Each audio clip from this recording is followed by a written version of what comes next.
Good morning, everybody. Wow. Okay, are you awake down there? Yes, excellent. Fantastic. Welcome to the second day of this Engaging Citizen Science Conference. I hope you all had a fantastic day yesterday. So, just a couple of images from yesterday. We had a fantastic keynote. Heidi made us take off with a bang and leading the dancing in the evening as well. That's great. Thank you very much, Heidi. So we had the sessions, there were workshops, there were different demonstrations, there were the posters, so lots of stuff going on. And I could see that you were quite tired yesterday, but hopefully you've had a long night's sleep, right? At least if you weren't dancing too much last night for the vildeste band, the craziest band. So I hope you really enjoyed last night. The band definitely did. They were at the end of it. They were like, but they were dancing. It was Monday night, and they were all dancing, and we kind of forgot to take a break. They were such a lovely, lovely audience. So they loved you, and the venue as well. They were like, oh, but we didn't remove enough tables, and we had to remove more and more tables. They were dancing. So everyone was like, whoo, wow, you made a great impression, and they're all kind of, you can come back next year, you can book us again. We'll see about that one, but yes. So they had a great time, so I hope that you also had a great time. Hopefully. Yes? No? Good. Excellent. So, ready for another day? We have our artist, Fritz, over there.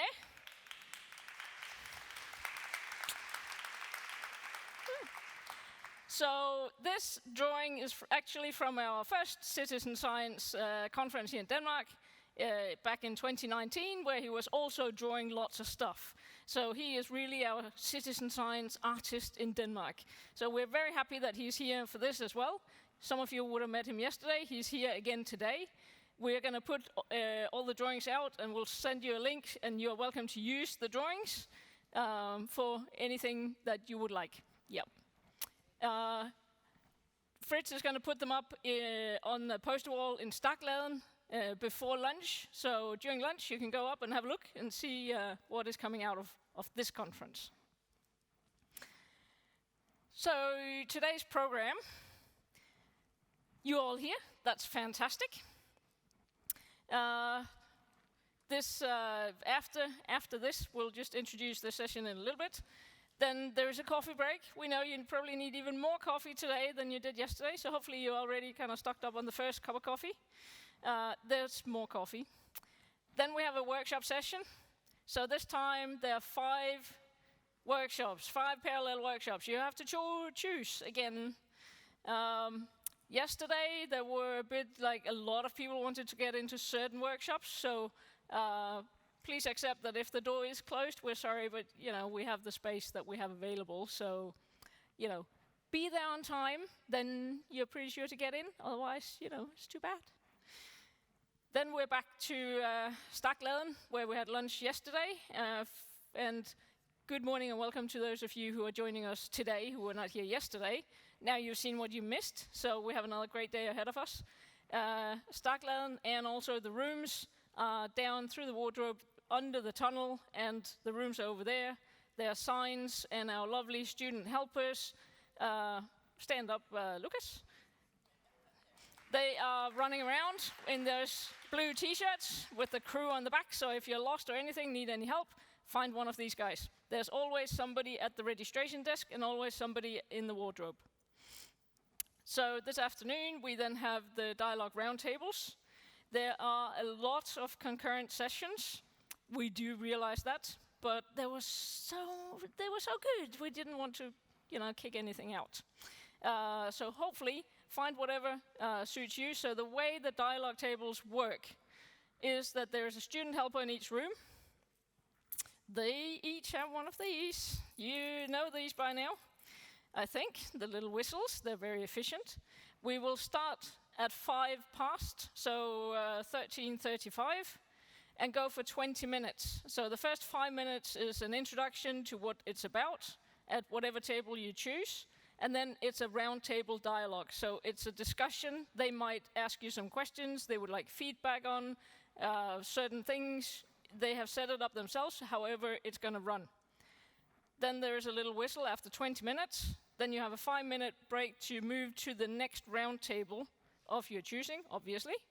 And then there is another 20 minutes.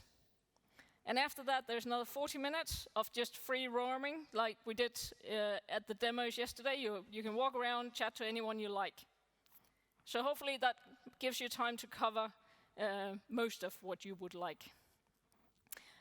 Then we're back over here in Vandrehallen for coffee. More coffee, right? Before we end in here with Dick Kasprowski is coming for our final keynote, and also an interactive, engaging panel debate. So bring your phones and be ready to be part of it. All right? Then the closing session, poster prizes. So poster prizes, the posters are still on the walls in Stackladen. So if you haven't voted yet, please do. Go over there. There is a QR code at each of the posters. You can vote for one poster in each of the 10 groups. So there are 10 groups over there. So go over and make sure you vote. It's really good prizes, so, do vote, please. And then we will wrap up and finish at 5:30. Finally, I promised, on behalf of EXA, I would like you to invite to submit abstracts for our EXA conference. It will be 5th to 8th of October in Berlin. It has been extended. Okay, so you have till the 31st of May to submit your abstracts, so get them in. It's going to be, a great conference, and the theme is citizen science and planetary health. So, this is this afternoon. Sorry. That was one too far. So, that's pretty much it of the practical, boring stuff. Also, welcome to the guys on the streams. We have had quite a number of people looking yesterday, and hopefully there are quite a number of you also with us today. So welcome to you guys too. And now I would like to introduce Associate Professor from Aarhus University, Rikke Magnussen. She has been particularly involved in research on communities in citizen science, hence the name of this session, including communities of young people in deprived residential areas who develop their residential areas together with urban developers.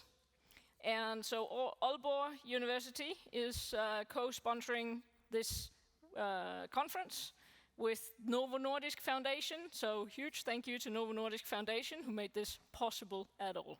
But Rikke Magnussen, please welcome Rikke and the panel of experts. Jeg skal klikke den her. Yep. Tryk du bare grønt for? Yep. Please come up. Hello and good morning, everyone, and thank you for coming, even after this wild party yesterday. So today we have this fantastic panel with these amazing experts here, getting up early to debate communities in citizen science. And I'm extremely excited of both having a tiny part of arranging this conference and also arranging this panel. And yesterday at lunch, somebody asked me, why this focus on communities? Why is this so important? And this is what we're here today to answer. And get all these different perspectives on communities in citizen science. And I want to stress that we are thinking communities in a broad perspective. So you're thinking about communities, citizen communities, neighborhood communities, communities of scientists, and so on. So many different communities, online communities, like you have, Ida, in your project. So it's a broad understanding of these communities, and they have their own language, they have their own ways of talking and interest and passions and so on. And we are inviting them or integrating or joining them in citizen science projects. So I'm not going to talk very much more now, but I want to present this fantastic panel. So first of all, we have Heidi Ballard, University of California, Davis. We have Muki Haklay from University College London. We have Ida. I'm sorry, I'm just going to jump you, Mika. We have Ida Theilade from Copenhagen University, and Køie Poulsen, ecologist and co-founder of NORDECO. And then it's me, Rikke Magnussen from Aalborg University in Copenhagen. And the program today, I'm just going to see if I can make this work. Yes. So we have this program for the next hour and a half, and we're going to get some brief introductions from these experts on communities and myself as well, and on the different perspectives on communities in citizen science. And not from you, Heidi, because you did a long talk about the same topic yesterday. So we're going to hear from the rest of us so we're going to hear from us in a minute. And after this brief introduction, and I'm going to time you, you're not going to be longer than 10 minutes, 5-10 minutes. So, and we'll have a great debate. And I have tons of questions for these experts, but I also really look forward to your questions about communities in citizen science. So please raise your hand when we go over to the debate session, and Gitte and Christian will come running with microphones to take your answer or question. Right, so not much more for me by now. So now we'll start with Muki and his perspective on communities in citizen science. Thank you. And if you come down here with me, we can sit over here or down here. Yeah. Let's sit down here, so we're not in the way. Okay. Thank you very much, Rikke, for the introduction and for joining the opportunity to present this work. So I'll talk about our work at the Extreme Citizen Science Group in terms of community-led citizen science and kind of an approach to think about communities as an entity when you're doing citizen science project. We wouldn't be able to do this work without all the communities that collaborated with us over the whole the years, and it's many community, and they deserve a lot of recognition, and of course the different funders, but I'll mention them too. They also important. Now, within what we're doing, this is actually our internal definition of what extreme citizen science is, or what we're trying to do in the world. So for us, for example, and I'll kind of disassemble it in order to make sense of it. We are calling extreme citizen science as situated and bottom-up practice. So it's something that is embedded within a specific location and a community, and they take into account the needs, the practices, and the culture which exist in a place. And that's coming because if the first bit was talking a little bit in geography, you can now see the anthropological influence of our work, and work with broad networks of people to design and build new devices and knowledge creation processes that can transform the world. So transform the world is because we are our participatory action research, as Heidi was presenting yesterday, and also because when you are working with the people that we tend to work with, which are a lot of time indigenous groups at the bottom of the power chain in many places, what you need to do is to remember exactly what Heidi was saying about not walking away, and you need to work with different networks to make sure that you are doing things right, and not to assume that you are getting things right in the first place. So that's what we're trying to do in the world. And now let's talk about the middle, the new devices and knowledge creation processes. And that's because what we're trying to do, I'll show you technology, but we don't believe in the technology can do the work itself. It's actually, we're deliberately saying that we are creating socio-technical processes. And yes, you can take our software and use it in different places, but there is the right way to use it, and we are very happy to share it openly. So what do? When you're working with communities, you actually need to start engaging with them. And for example, we're now talking about things like building up the trust. So for example, the anthropologists will go to an indigenous groups and actually will spend the night with them. They are not going to do the parachuting, getting in and then driving out to sleep in a better place. They'll actually sleep in a tent in the village, and that's, we know now from different cases, build up certain levels of trust. Then you follow it up by a whole process of a free and pre-informed consent, where you discuss with the community what kind of things they will be collecting the data, who will have access to, how it will be used, because what is happening, and I'll talk a bit more about that, is that we are the custodian of the community data. They will collect it, but you can't assume that the people that we're working with have a full concept of where digital data can travel. And that put a huge responsibility on the researcher in terms of what happened with the data. So we do go through a process about what makes sense to collect and not. And after the FPIC, we are also following it with community protocol, which a lot of time is recorded with a video. Now, in the community, as you can see, the whole community is in place. And if there are different groups inside the community, a marginalized group and a main group, or talking about gender differences, we will carry out the process with the different groups. One of the principles is to do the work across those different groups and not to ensure that someone is excluded. Then we start doing participatory design about what will be collected. And we'll use paper as the example here. And as you can see, the chicken is actively participating in the process, so it's more than human.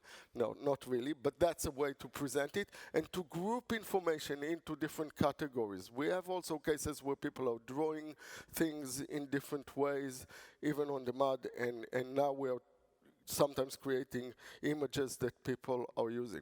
And we created a software called Sapeli, which allow the anthropologist in the field, after they've done the design process, come the next day with the digital artifact that actually allow the data collection. And Sapeli was designed to work with non-literate users, any literate users, and technology illiterate people too. And it's based only on icons and kind of decision trees of the sort that you can see here, which is created for the protection. In this case, it's reporting about logging and about the agreement between the logging company and the community that they work with. So you can see that you can go through different stages. For example, you can discuss what kind of resources exist in the area, was any of them was damaged, and so on. The area that we work with, it's important to note, are places where it's not clear-cut logging. It's kind of selective logging, it's 1% logging, and that's why you can actually protect some community resources. And then after doing that, of course, you're going through a whole exercise of training and introducing the community, and then going out and doing data collection. Now, even data collection, because of the nature of it, doesn't involve just one person. It will involve a group of people. So you can see that the whole thinking of here is not about someone collecting the data. It's not an individual collecting the data. It's a community collecting the data, and it's a community that is doing the whole set of activity. And all that, and now I will mention the funder, the ERC, that allow us to do the work over the last 5 years. of moving from data collection to providing now data visualization tool for the people who collect the data. And we see that as extremely important because up to the point of being able to see what you collected, what you're doing is the data disappears somewhere. And yes, sometimes you come back with a map with some icons on it, but you want a situation where the people who collected it can see it and they can also tell you if something was wrong. Maybe the GPS was wrong, because remember, we're working in areas where there isn't necessarily good coverage of mobile networks and other things. So we are at the moment at the final stages. This project will end in June, where we created a visualization software that supports this activity. And Hannah Gibbs over there can raise your hand. You can ask her questions about that. So examples of a project that we're, for example, doing, and something that was really interesting, was work that we done with J.K. McGlade and other people in the Institute of Global Prosperity in the Masai Mara, where there is the whole issue of noticing plant damage in different areas. And in this case, the community itself started by collecting 170 plants, the picture of them. And then, as you can see on the image there, they are recording, for example, drought damage, insect damage, other things. And then the Masai Mara University is taking the information that collected on the ground together with Earth observation data to create new models that will allow the community back to start managing their land and respond to climate change. Now, since we started doing that about 2 years ago, now the list of plants that the community is recording has grown to 300. And there are thousands of observations that the community continue to carry out. There are many other cases, so those are the different locations that we are doing. This is an example. The first example that you see there moving was around helping communities with resources. So, for example, working with logging companies who want to get FSC accreditation and recording what resources are important for them. A second example is working with ZSL and dealing with illegal poaching. Or the last example from the Nainai in Namibia is work around recording or doing wild animal surveys so they can manage their area. So that's the kind of things that we're doing. And the open question that I'll leave you is there is a whole discussion about indigenous data sovereignty that runs in Canada and in the States and in other places. But what do you do in situations like where we are working, where there is huge power differences? So, for example, concepts like open data, our data is closed by default, not open by default, because of the knowledge of the home.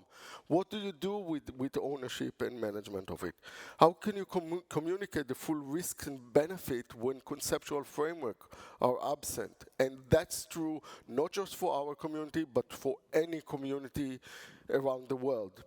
This empowered community will not be aware necessarily of all the harm the data can cause. Where then ensure the benefit sharing with communities, and how to ensure sustainability of data and software, which of course is a big problem for anyone who is involved in this type of processes. Thank you very much.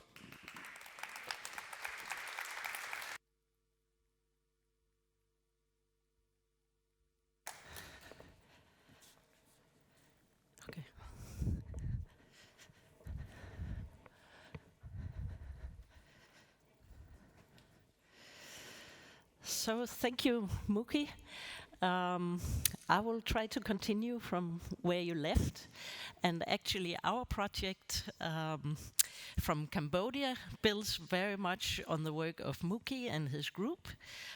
We also work with Sepeli and build an app for forest monitoring and following many of the protocols you developed and the guidelines and the framework.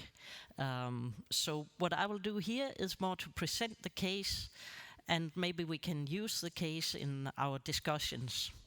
So this is about a project we call It's Our Forest 2. It's an innovative partnership where a faith-based organization, development organization, Dan Mission, partnered with Praelang Community Network. It's a loosely structured network of about 100 villages situated around 500,000 hectares of forest called Praelang Forest. Then we have a local IT company. There is a couple of local NGOs. One of them is called Peace Bridges organization, working with non-violence and conflict resolution in a country with, of course, a traumatic past.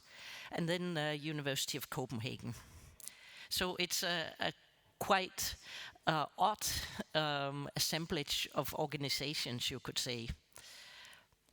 The app itself was initiated by a workshop in 2014, where community members came together to define what exactly they wanted to monitor. And I should say that these villages did forest patrols for almost 2 decades before the University of Copenhagen even arrived. So they have a long history in protecting the forest. What we thought we could contribute to their monitoring was a more systematic approach. So together we developed the app we called Praelang app. Praelang is the name of the forest. It means our forest in the indigenous language. This is the front page of the app. And if you open the app, it's very simple and visual, so it can be used by illiterates. What the monitors will do if they wish to record an event is to take a picture. They can then assign the picture to a certain category in scroll-down menus, very much like the example Muki showed before. The phone itself will record automatically the coordinates, the date, the time, and once the phone is in an area where there's mobile connection, this data will be uploaded to the cloud, and now our local partners in Phnom Penh can access the data, and we can access it at University of Copenhagen. The photo here is from a training. We held the first training in the middle of Praelang Forest. At that time we had 24 phones, and we announced in the network that we would do a training, and more than 100 people turned up, and we had 2 PhDs giving the first training. So now it's 2022. The app has run for 7 years. We are in the 8th version of the app. So there has been a continuous feedback by the community monitors on what works and what additional functionalities they wish to add to the app. From the beginning, it became very clear that the community monitors were interested in stopping illegal logging. As scientists, we had an idea about monitoring biodiversity and climate change and stuff, but their focus is illegal logging.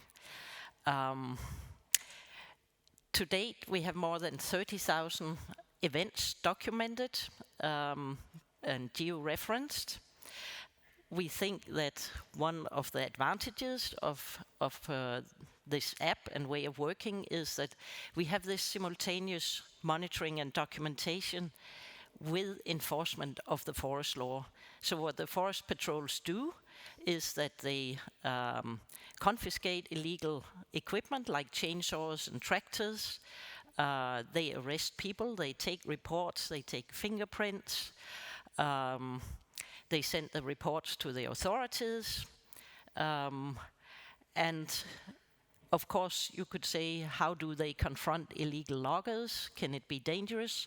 All patrol members got training in conflict resolution and how to de-escalate conflicts, or when to say, okay, we just step back. All patrols are at least 15 members. They are volunteers. They use their own motorbikes.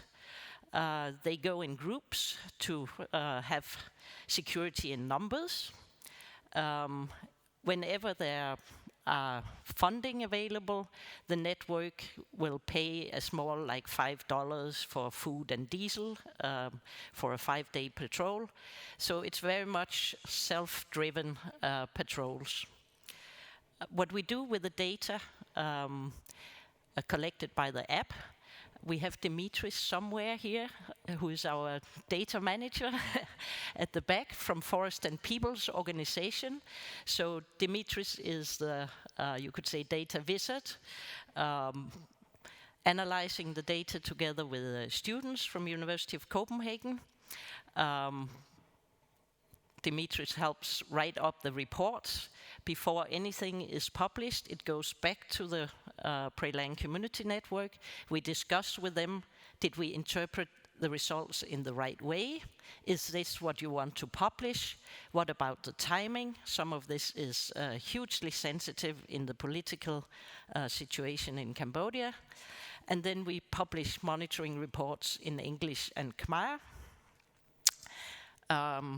Recently, we have also started an integrated forest observatory where the monitoring data from the app is combined with satellite imagery. So we have this near real-time integrated and online forest observatory where we combine documentation of illegal logging with land concessions and mining concessions and protected area boundaries and so on. Recently we have also started a collaboration with the Joint Research Center of the EU Commission. They have the high resolution satellite images. Their research is again on selective logging.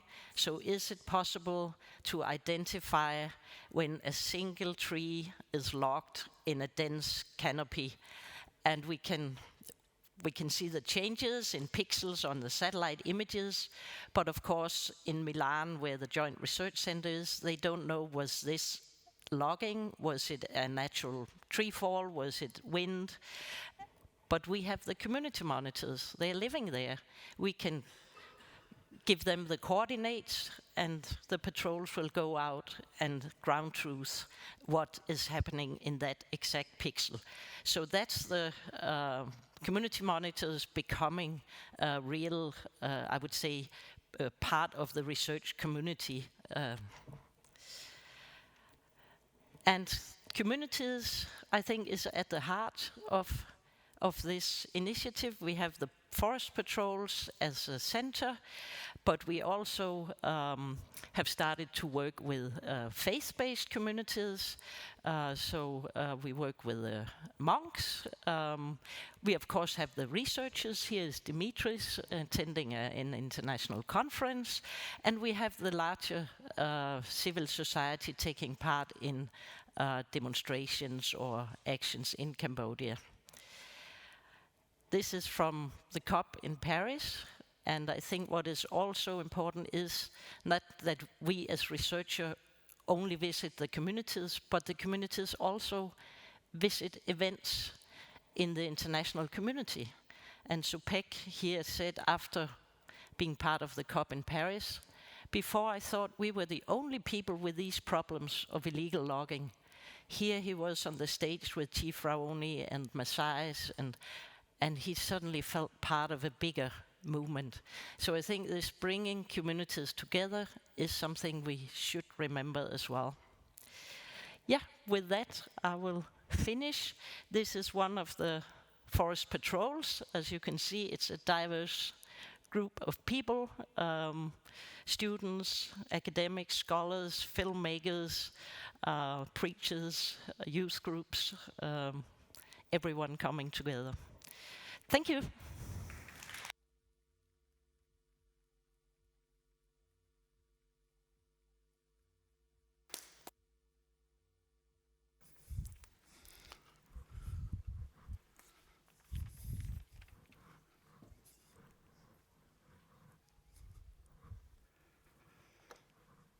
So, hi, I will talk about giving a voice to marginalized remote people living from natural resources. I've been working in many countries with this kind of people that depend on natural resources for their livelihoods. They're living close to nature every day, all their life, and they depend on knowing and understanding the environment, and there's nobody that listens to them. They may be the de facto managers of the natural resources, but the law is written elsewhere without listening to them. I'm sure that this top-down system is not the best way to secure sustainable use of natural resources, and it's also not fair. We should all, I think, be engaged in taking active part in local monitoring and discussions about the management of the nature where we live. That this is a democracy to me. There have always been experts that knew the answers, unwilling to share power. As science took over from religion, scientists became the new priests. We are told that citizens are not scientists, and they cannot be trusted, and they must be kept away from power.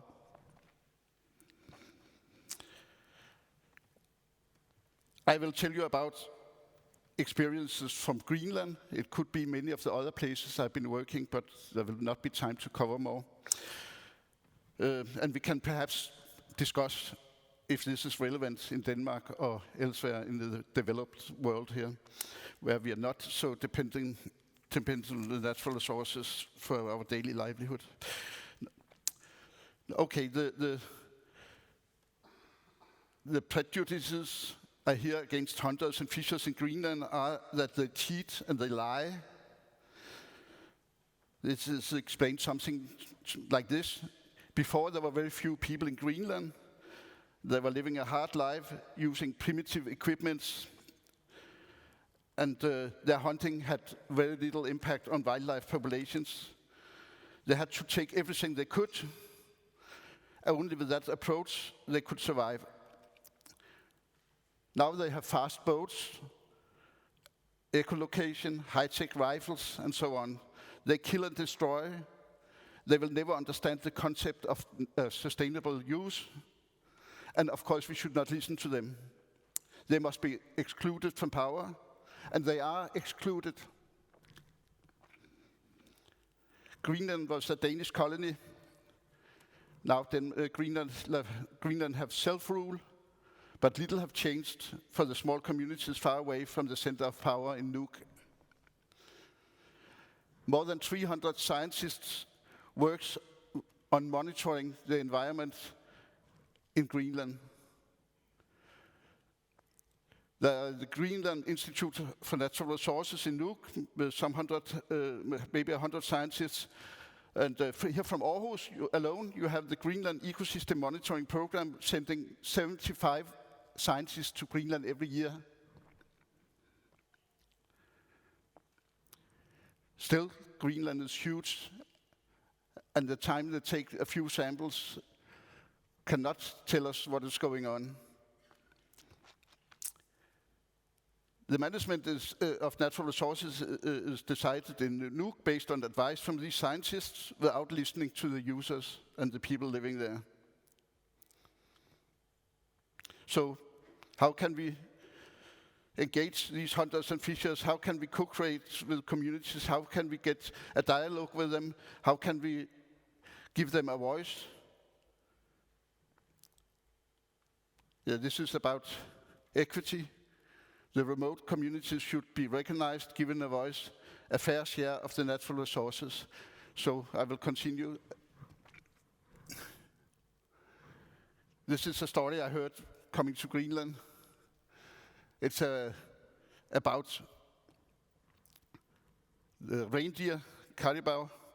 The researchers, they estimated there was 100,000 individuals in the 1970s, And then they estimated a huge decline. They had no funding for really understanding how many animals there were. So a precautionary principle is that you don't do anything when you don't know what is going on. So the hunting was banned, and the local community said, but there are many. And when they were counted again, they found out that there were too many animals.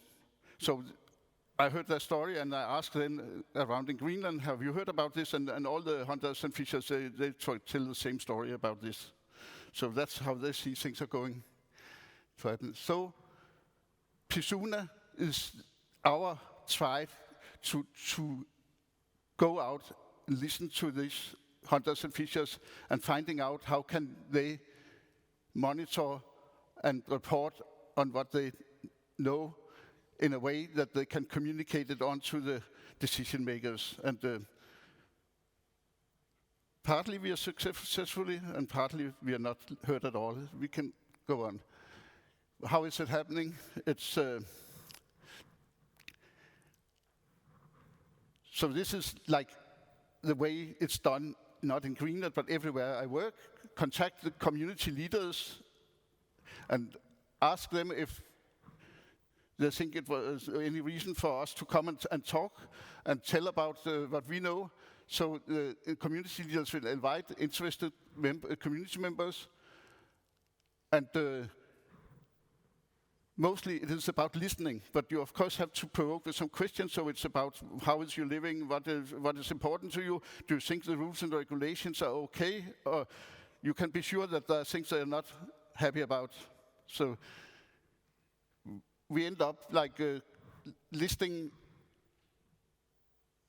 Here it's wildlife, and it could be also other things that about ice, about ships, and about visitors, tourists, whatever. But things that they think are important that they would like to focus on, and they elect a group of people that takes care of this, that meets every 3 months, and they are doing some records in the field, but this is about the scientific way of collecting data and asking for data quality in that way. They are not used to counting, measuring, and doing the same thing the same way, but they are there all the time, and you can be sure if you ask them, this species that you're hunting, are there more this year than last year, or are there less, or is it about the same? They will know, and they will be right, and you can count and check it. It's not wrong, it's correct, but it's not by counting. It's not by measuring. It's by living there and knowing and depending on these resources. Yeah. So every 3 months they meet. It's like a focus group discussions that I will mention again, and where they like all agree on what to report. Focus group discussion.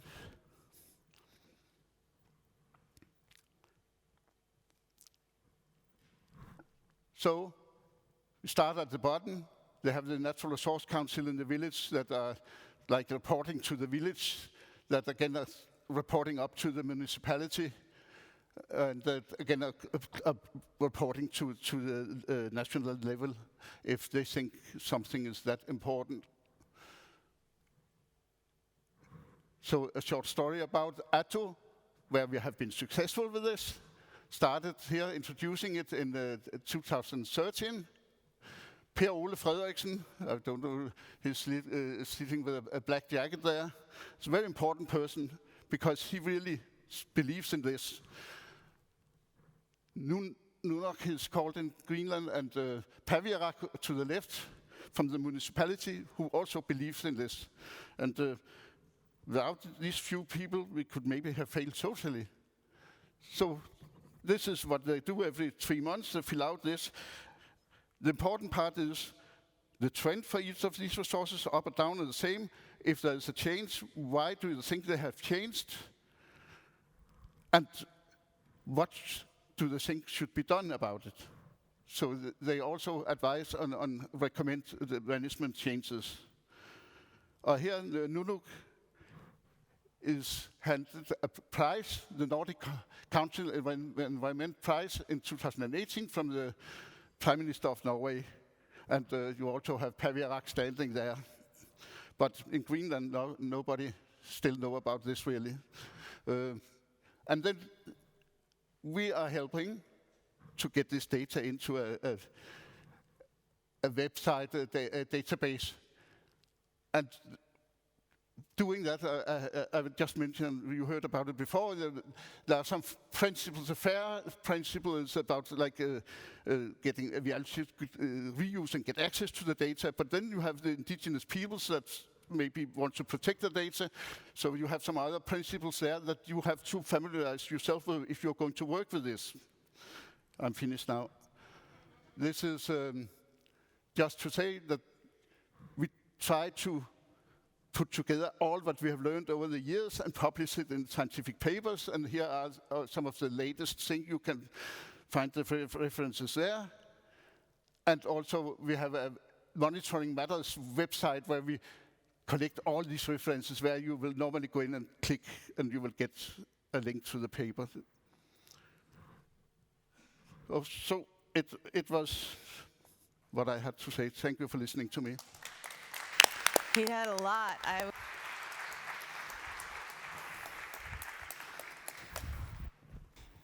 Thank you, Mikael.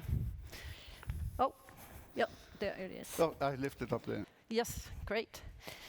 So, me and Jens here.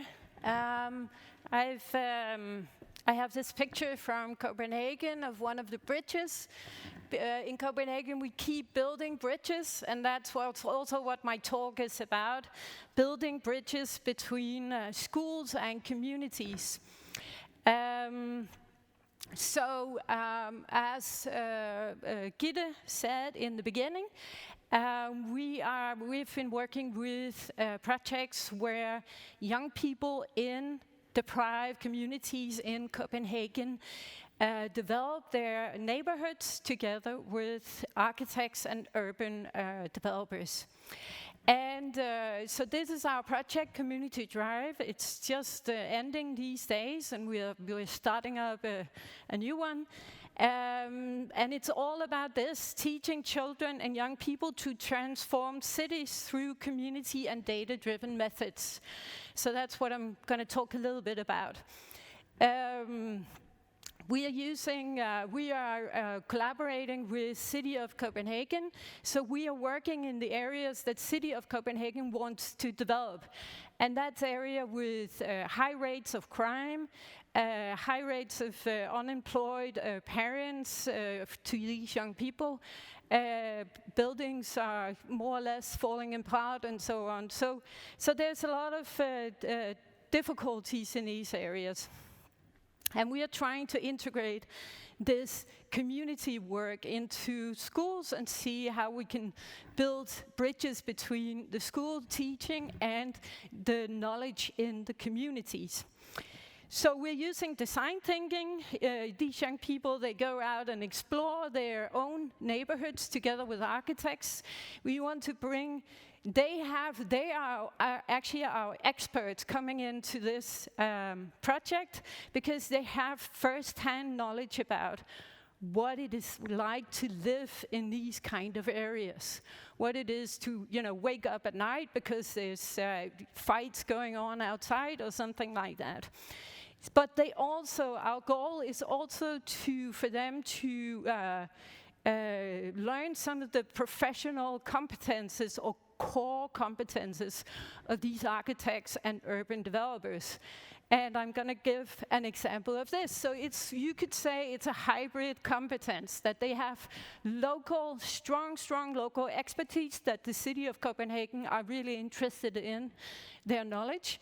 But we're also interested in that they get this hybrid competence. So they also, and we can see that they start to talk about the technical aspects of developing the area and so on. I'm talking about different communities here. I'm talking about the professional communities of urban developers from Copenhagen City, architects and so on, like I said in the beginning, they have their own language, their own passions, and so on. We also have citizen community neighborhoods, neighbor communities in these areas. Very often there's a lot of community activities in these deprived areas. People know each other and so on. But we can also see that new types of student communities come up in these development projects, because these students are both students at school, but they're also citizens in the area with the knowledge about the area. So this creates new types of communities in between school and communities outside school. So, and we are exploring that right now. So yeah. So what we are working on is to see if we can create learning designs that create bridges between the school and the surrounding communities, so the professional, the citizen communities, and the student communities.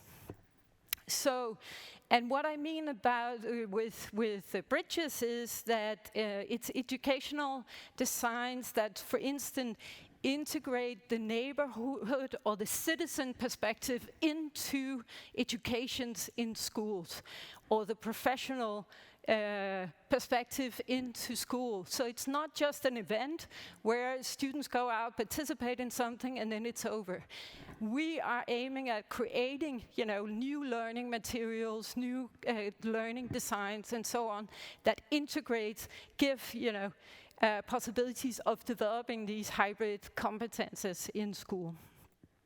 So we have this, I'm not going to explain my own models here, but we're working on these models with the different bridges out to the different communities outside school. And I'm going to give an example. How am I doing on time, Ida? All right, I have a long time. I'm going to talk forever. Okay, so I'm just going to give an example of what I call the professional bridge. So we had urban developers from Aalborg University participating in our consortium. And they have core competences in looking at cities and city spaces. So when they go out to start developing a city space, they have certain ways of talking about a neighborhood.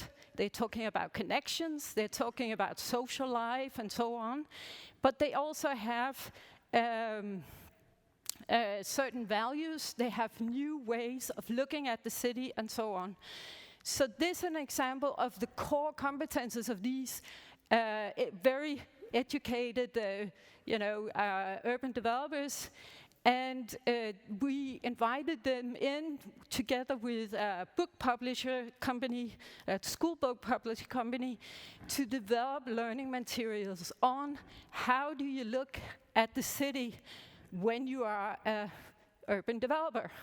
So what they're looking at is that they're looking, we want the students to look at their own neighborhood in new ways.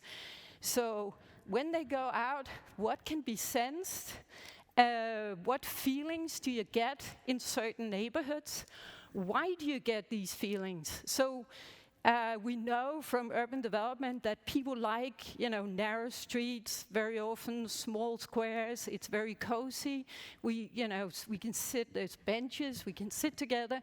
We don't like these open. You could call them grass deserts between, 2 minutes, grass deserts between new buildings.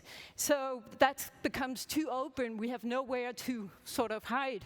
So that's an example of you sensing that the material part of the city is influencing your feelings. And so this whole learning material is to give the students core competences in starting looking at the cities in different ways. What feelings do you get? What can be measured? What in the city actually creates these feelings? And we created together with Clio here learning material that is used now in all schools in Denmark because it's available on this learning platform. So, and these statistics down here is just to say that we did the pre and post surveys on these students, and they responded that they had the feeling of working with real life problem solving in these cases and so on. Right, so these are some of the pictures from our, we've been doing this since 2014.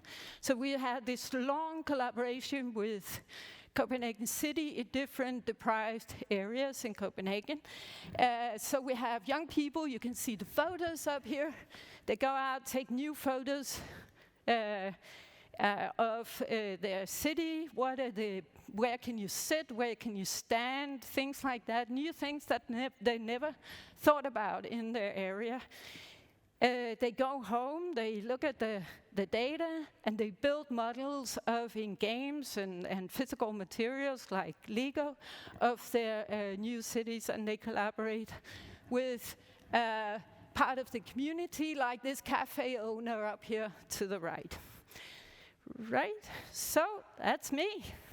Well done. And please come up here, everybody.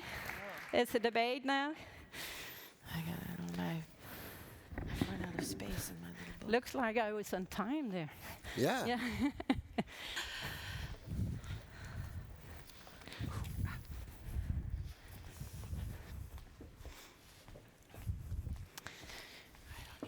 Okay, so now we have a lively debate, hopefully, and you're very welcome now to ask any questions to, these introductions, to have comments, opinions about anything, and just raise your hand, and Gitte and Christian will come running and shout at me to stop also. But I'll start with some questions myself. So in my introduction, I had this question of why is it so important? Why this focus on communities? So we have citizens, we have individuals. So why this focus in your projects on communities? Maybe you want to start, I was going Muki? to say, Muki, Yeah? you have an answer already for that, I think. Yeah. Yeah, so I just find it very interesting because a lot of issues are actually handled at the level of communities, and a lot of science and a lot of activities and a lot of the modern world is actually structured around individual. In the UK, people are going back to a line that Margaret Thatcher said somewhere in the 80s. There is no such thing as society. There are only individuals and families. And that's it, and they're kind of operating and things like that. And actually, when you're looking at the different cases, you do find this different level of interaction and activity, which also as a geographer, I'm looking at communities of place, so that makes life easier. They're naturally around places, and you see it again and again across cases about, even in cases for environmental justice, one of the remaining memory from one of the early projects was that we went to a community, we've done an activity around noise monitoring, and we told them, the justice, if you measure that your situation is bad, and then you go to the neighborhood next door and you demonstrate that they have much better environment, so you can make the case. They were not interested in going beyond the boundary of their neighborhood. They were just collecting the data in their area, and they were cleverer politically because they understood that this argument of environmental justice is not going to work. They can use their argument with the MP, which I didn't know was the Minister of Environment. And they knew all these things. So so all this logic, all this knowledge that we're all talking about, with all these examples, just work differently on these cases. So I would say we need to pay attention to those structures in society. Yeah. Any of you want to? Well, yeah. What comes to mind, I think, is how the examples that you guys gave in developing countries and your example of the kids in the neighborhoods, I'm just thinking about the fact that our communities are so disparate in different parts of the world, right? I mean, in the, there's communities of interest. Birders who get excited about birds are located all over the world, and they see themselves as a part of that community, kind of. But the kinds of work that you're talking about, where it's a group of people that it's interesting. Even in the villages you're talking about, I'm sure not everyone is on the same page, even in a given village. I worked with a Native American tribe, and I was invited to come work on their forest, non-timber forest product activities, and I thought I was invited by the tribe to come work with this. Like, I'm so honored. This is a dream come true. And when I got there, I realized that actually there were 5 families. I was informed, after making a lot of mistakes, that there were 5 families, and they were all very separate, and they hated each other, and had for thousands of years been separate groups that got put together by the U.S. government when the treaties were signed. And so the idea that even just a whole community can decide on something. I'm just thinking about your ethics, data repository and data sharing and data rules, who owns the information and the data. That sort of, I'm assuming that even that is not an easy thing to negotiate when the community itself that you're talking about is perhaps not all. I mean, do you find that when we talk about the monolithic community, do you find friction when you're having discussions about what's going to happen to the data and the decision making? Or, I mean, is that a process in itself even within the community? Maybe I can say a little bit about that. Yeah. First of all, the question, why do we talk about communities?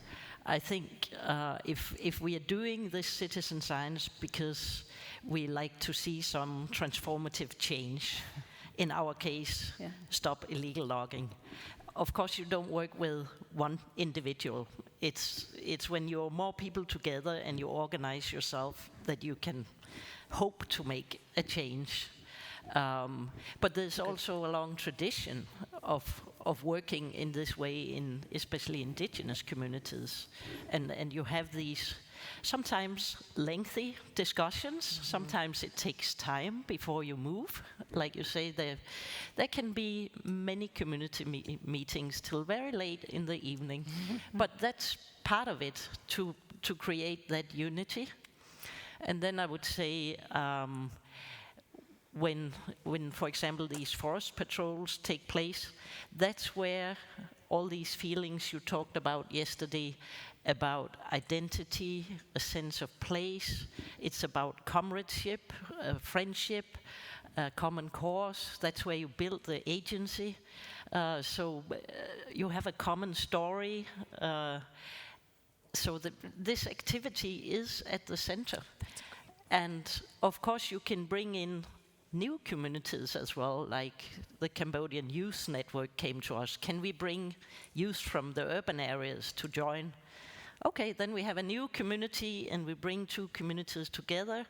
And I think that's part of the long-term strategy. If you want to change things at political level, you have to work with collaboration. That's the key. And then for the conflicts within communities, yes, we have 4 provinces, 100 villages. One of the provinces, the kind of leaders, decided to work with the illegal loggers, but still being part of the group. So yes, then you have some difficult questions about, do we share all information with these particular persons, or which of the information do we share? What do we do about it? Do we kick them out? Do we try to make a dialogue? Is that actually an opportunity to have a link to the ministry? So yeah, lots of ongoing discussions and conflicts, and you try to negotiate all the time. Yeah. I mean, when you have contributory citizen science and you have information from individuals, it doesn't really matter. You get, they are not a player, but when you have a dialogue with people, it's good that they groups up in some kind of communities and stand strong for what they believe in.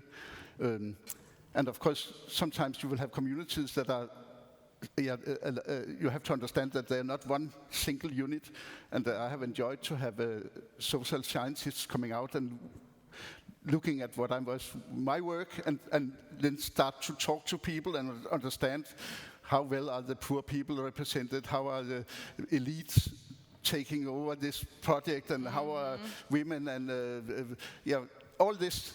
And I'm a natural scientist. I'm not so much into understanding these things, but it's very interesting to have some social scientists coming and like mapping out all these things.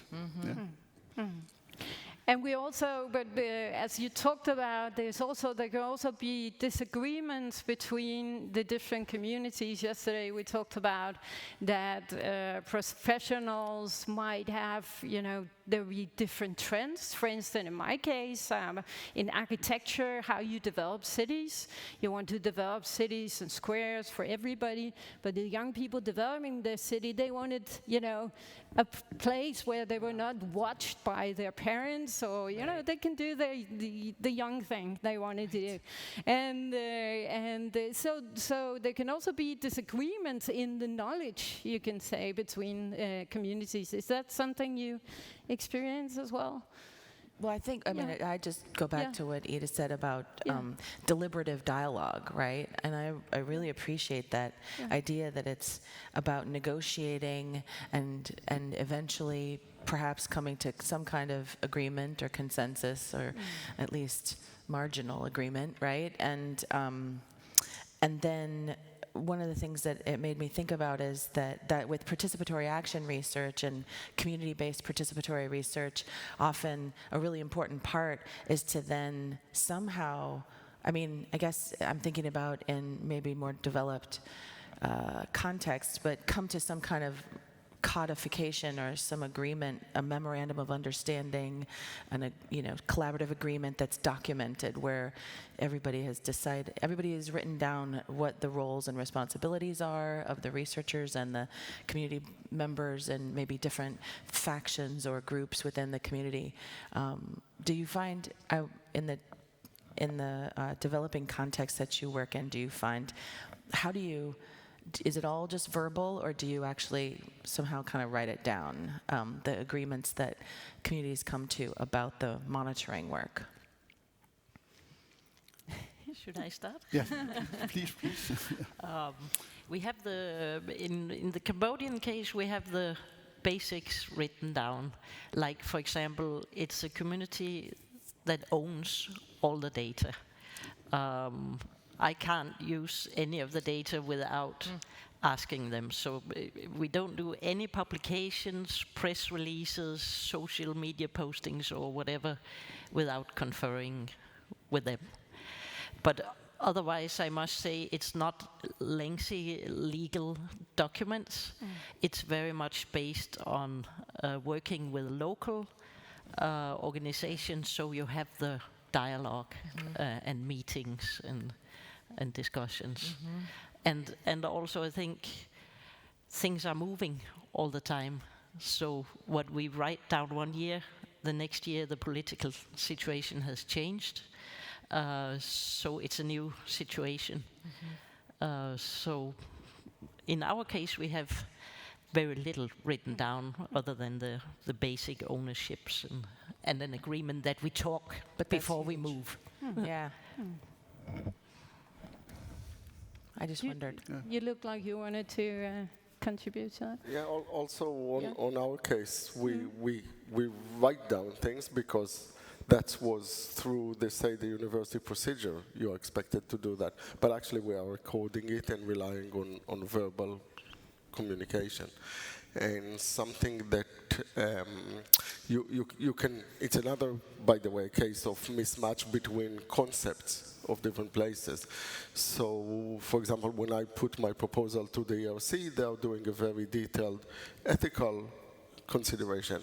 And we spent quite a lot of space in the text, in the self-evaluation, saying, this is community data. This is belong to a group of people. It doesn't belong to individual and all the rest of it. The response was, we don't want to know about that. Do not understand. We don't have the tool. We don't have the framework. We don't have even the way to consider that. What you need to do is to go through the ethical approval the way that the university works, which means that you go through the data protection, which means that it go to GDPR, where individualism is the only thing in the world. Right. So that's why I've said that in all our cases, there is huge responsibility on the researcher to act as a custodian of the data and to know that you will always know way more, and you have different responsibility and different types of ethics that nobody else will tell you to do, and nobody, apart from destroying the relationship with the community and potentially destroying different resources, say disclosing a very rare animal in one of the cases that we're talking about, and risking that animal and etc. Right. Nobody will know anything. So it's really something that it's a lot of responsibility on us and on the people that are involved with it. And that's also come back to the conflict question that you've asked, which I think that they exist also between birders. But when it's just eBird record, you don't see it. And that's the point about the community. It brings out those needs to do the consensus and the conflict resolution and the discussion with the different ages and all these kind of other things which the individual approach just hide. Yeah. So, and the researcher perspective is really interesting because now we're talking about this collaboration and traditionally citizen science have maybe been more scientist-controlled project, you could say, but in community and citizen science we have a focus on involving at all phases and so on. Now we are talking about this collaboration. But what do you do? There seems to be a dilemma, especially maybe in your case, where you come out as a scientist, you want maybe to do, studies of biodiversity, and the community is focused on logging and illegal logging. So how do you manage these kind of dilemmas as a scientist? The easy answer is we follow the community. Yeah. But what about your science then? Then the science is about illegal logging. Oh, okay. And I think one of the reasons this app is still in function and that we got the 30,000 events documented, that's because this is what the community wants to do. And there have been so many apps built that are scrapped after 2 years. And I think it's because they are not built bottom up. You forgot to ask people, what is it you want to document? What do you want to use this data for? There's a very expensive app in Cambodia where you can report corruption. I think it was more than $1 million. And they had like two reports the first year. So build it with the community. We have a question down here. Yes. Oh, is it you or no, there's also a question over here? I have 3 people on the list over here. I don't know about you, Gitte, but we can start here. I think Finn, you were the first, so please. My question is the motivation of the community members or the youth in the Copenhagen case? Yes, sure. And if there's any general parallels about the motivation or the incentives of the community members and youth to participate in this across the different cases? If you can say something about that. Across the other cases? Across the different cases, Yeah, sure. So this was something we were really interested in going into the projects. Is this at all something that young people want to participate in, developing these cities? And so we actually asked them in the beginning, are you, would you like to be part of developing your neighborhood? And there was a huge motivation both before and after actually. And what we also saw, we also asked them, do do you experience that you have knowledge you can contribute with to, working together with the professionals? And before our interventions, we could see that there was these young people didn't maybe have a lot of confidence in that they could contribute with something. But afterwards, collaborating with these professionals, there was a huge difference. So they also experienced that they actually had a lot of knowledge to contribute with. But we could see at that, because we also asked them why they were motivated, of course, and it has to do with that they experience problems in their own neighborhood. So they, experience all this, when they walk at night, if in Denmark it's dark after 5 in the winter. So if you're a parent, you won't let your kid walk alone in these areas, and they experience that every day, going to and from schools and other activities and so on. So they experience these problems every day. So there was a huge, also from some of the kids that were from really vulnerable families. They, I had a boy coming up to me the first day saying, can we really be part of changing this neighborhood? And his brother was, down on the corner selling different things and so on. So, it was not just, it was a very mixed group of students, but it was on all levels, yeah. So, and I don't know if you've experienced anything, this motivation. I can say we have of course looked into this many times, and of course I'm happy to see that conservation, to protect the natural resources, are part of it. But the most often it is two things. It's to claim your own territory. It's here you are doing your work and your management, and it's you that take responsible for this. It's a way to show that this is our, and the other is to be able to, like I told with Greenland, to say the management is wrong. You should do like this and this and this if you were doing it the way we want to see it. And so this is to sustainable use and claim territory and to have a voice. This is the motivation for those people I have been. I want to make sure that we get some of the other questions then here. Yeah, I will go back to a topic already discussed, because you were talking about data ownership, but I would be very interested to hear of all of you, how do you manage data accessibility on that ownership? Because as researchers, we tend to use the information we got from that data for specific purposes, but in order to make it usable for the communities, it has to be processed in a specific way. So I would be very interested to hear if you do that process of translating or processing that data that you capture through those different methods in order to make it usable for those communities. Sure. Any of you want to? Yeah, I think we are in a time now where we have not really understood this, how to deal with it. You have this. We would like to have open data, open source, and that makes. The world is changing fast, and we need to have all the tools we can to do it the right way. And at the same time, you have indigenous peoples that would like to keep the ownership and also control what they communicate to others. And sometimes it's not in their own interest because, there's somebody telling you should protect your own data, but in fact, sometimes it would be better to have them open. In our work with Pisuna, we have not really seen the problem.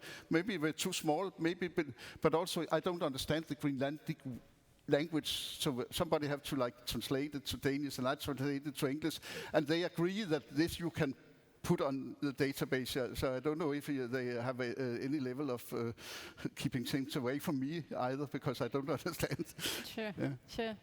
Can I just, we are part of this big European PhD network, NORDECO, with open data in many different sectors, so local governments and education and so on. And we can see that there's several problems with this open data ecology, creating this ecology where it's not just that you open data, but that there's also data coming back from citizens, for instance. The citizens, like you say, have access to open data, and access is not just access, it's also skills, it's also creating representations of open data that citizens or lay people are actually able to understand and access. So there's many different problems in this right now that we're working on. Yeah. Any other more questions? Yes, excellent. Hi. Yeah. Thank you so much. That was really, really great. I have just one question for you, Muki, and then a comment. The question is, I think you said we can't have it's not easy to have a conceptual frame. So I'd just like to understand that because, we know that we can create conceptual frames. So I think I may be misunderstood. But also, I've been really interested in the work that we've been doing, which is measuring wells in very remote areas, how you're creating new communities. People who weren't connected before are suddenly connected. And there was a lovely photo one of you had of someone from the community going into a conference or receiving a prize. So you're creating new communities. And I really like this kind of potential to link people in very distant areas to each other, particularly people who are often so remote, to then be able to be linked. So, and the question to the panel, I suppose, would be, for instance, in the forest or other projects, are the communities able to see that there's similar work being done by different communities in other areas, so they get the sense of being larger than just self, where they are? Thank you. Sure. Thank you. Okay, so yeah, Muki? Yeah, so I'll just comment on when I talked about conceptual framework, what I meant is, in the sense more of inside the literature on human-computer interaction, there is a lot of discussion about the system view of the world and the user view of the system, which not always match. If I'll ask a lot of you about how specific app work here, what you will say about how it works will be very different from how it actually works, and that's for us with all the skills and everything else. Now, if we are doing engagement with a new community in the middle of the forest without any background and with lots of time without smartphone, we're bringing the smartphone. An expectation that within this kind of interaction of 2 days, the people will understand how data can travel from their place to a place called London, to run on a server there, and how a scientist in Alaska will be able to access the cloud server and the element of it. I think that even for a lot of people that are educated, this is difficult to do. That's why when you're doing this type of interaction, that's why I'm going always back to the responsibility. Part of the effort that we're putting into visualizing the data is that we will be able to do the exercise during the free and prior informed consent of saying, you collect the data, go around, collect some data, and then, see, here it's appearing on the map. That now will happen to someone far, far away, because they do, everyone understands distances and other things. And that will allow us to have better conversations about how data travel and kind of assess the risk and benefit and other things. But at the moment where, with a lot of the project, it was data collection and then the data kind of goes away. I don't think that you would have the conceptual framework to understand. That's what I mean by talking in the slides about conceptual frameworks. Is that, hopefully clear. Great. So, do we have any more questions? Yeah, we have one there. Yeah, my question is quite straightforward, really. It's, what are you doing to link communities with the same problems so that they don't have to reinvent the wheel? What are you doing to franchise and share your approaches between communities with the same problems? And what are you doing to scale up what you're about to really start to influence the policymakers? Can I just? Yes, sure. I just was thinking, that's literally what her question also made me kind of want to talk about or think about as the idea of networked communities, right? And that I think probably that's a huge role that researchers can play, because I find myself, I visit multiple groups and I shouldn't be the one that gets to talk to each of them. They should each be able to talk to each other and learn from each other in a network. And so I find that's part of what I can do, because it's so validating for one village or group to hear not only that they're not alone, but to learn from these other experiences of the communities like them. So it sounds like you guys each do that. Do you want to talk about that? I can say in our case, it started with this Prelang community network, which is already 4 provinces, a huge area. But now we have 2 new groups in different provinces, and actually members from the Prelang community network goes out as trainers. Nice. And I think that's much more powerful than, even though we have good PhDs, to have someone from the community traveling to other communities. We also had an exchange visit. This was before Corona, so our monitors went to Borneo to see what the penance did in Malaysian Borneo. And now we can travel again for sure. We like to do more of that kind of linking communities. Yeah, it's really difficult. We have success with getting different people like us working on helping communities along with this, to get them to communicate all over the world. But we have really wanted to give a chance to communities to communicate to other communities using internet and like that. We have also brought, we saw Paviarak before. Here have been a trip to Brazil to meet people working with these things over there. But we have not really been successful. Where we have been successful is only by farmer-to-farmer visits, I will say. When one community listen and hear somebody else is doing something, and we then give them the possibility of meeting and having an exchange, and they start to build the same system in their community that they saw their friends or the other community had. I've seen that being very successful. I've seen I talked about Tanzania, where we made this kind of monitoring in 23 villages, communities, and the neighbor communities, they wanted to have the same, and they tried to create it without our assistance.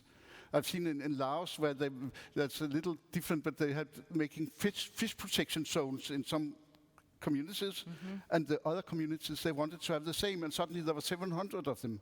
So in that way, communities learn from communities, but this across country boundaries and language boundaries and all this, I've not seen that being successful.